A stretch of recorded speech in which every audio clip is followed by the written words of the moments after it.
Hi friends, இன்றைக்கி நம்ம வந்து ஒரு டிஃப்ரெண்ட்டான ஹெல்த்தியான கிட்ஸுக்கு ரொம்ப பிடிச்ச ஹோம்மேட் சாக்லேட் வந்து நம்ம ட்ரை பண்ணி பார்க்கலாம் வாங்க. ஃபஸ்ட்டு ஒரு கப்பில் வந்து கோவா எடுத்துக்கலாம். அதை வந்து இன்னொரு கப்பில் ஆட் பண்ணிக்கலாம். ஆட் பண்ணதுக்கப்புறமா ஒரு 1/2 கப் ஆஃப் சுகர் ஆட் பண்ணிக்கலாம். அப்புறம் ஒரு 1/4 cup maida and 2 tablespoon of butter add பண்ணிக்கலாம். அதை நல்லா மிக்ஸ் பண்ணிப்போம்.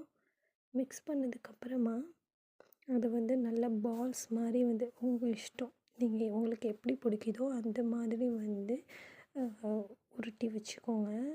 உருட்டி வச்சதுக்கப்புறமா அதெல்லாம் எடுத்து ஒரு ட்ரேயில் க்யூட்டாக அடுக்கி வச்சுக்கலாம். அடுக்கி வச்சதுக்கப்புறமா அதை வந்து அவனில் வச்சு பேக் பண்ணி எடுத்துக்கலாம்.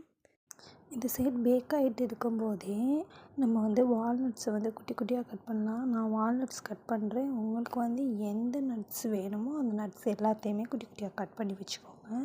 நெக்ஸ்ட்டு நம்ம வந்து அந்த சாக்லேட்டை வந்து சுடுதண்ணியில் ஊற்றி நம்ம மெல்ட் பண்ணி எடுத்துக்கலாம். அதில் ஒரு ஸ்பூன் வந்து ஆயில் சேர்த்துக்கலாம். ஆயில் சேர்த்துட்டு அதை தனியாக எடுத்து வச்சுட்டு அந்த நட்ஸ் எல்லாத்தையுமே அதில் மிக்ஸ் பண்ணிப்போம்.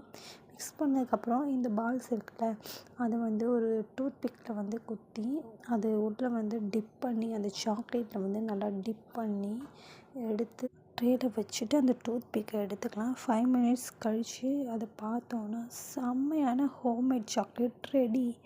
நீங்களும் ட்ரை பண்ணி பாருங்கள்.